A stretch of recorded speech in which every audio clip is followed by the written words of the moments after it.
Uphazamisekile umcimbi wokwethweswa iziqu abafundi eUNISA njengoba izisebenzi ezingaphansi kwenyunyana iNehawu ziqhubeka nokubhikisha zikhala ngemihholo.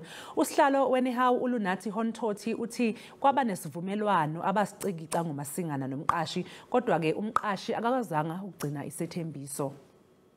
There is an agreement that we have between ourselves and the employer signed on the 16th of January. That agreement seeks to suggest that what was done for the other colleagues from post-grade 5 and post-grade 6, as well as the academics, will be done for the administrative staff and support staff from post-grade 7 to post-grade 16.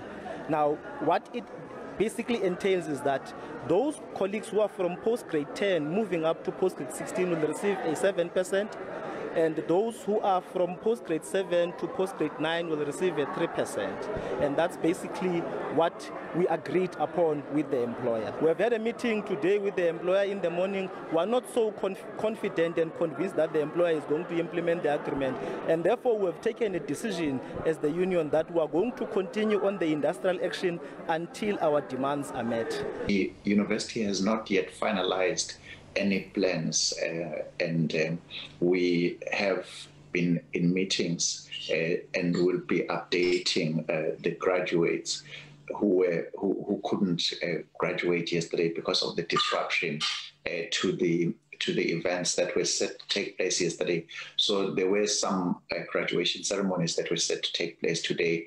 They have been postponed, and what we're going to do is to make information available directly to the students, as well as obviously to the public, about when the postponed events are going to take place.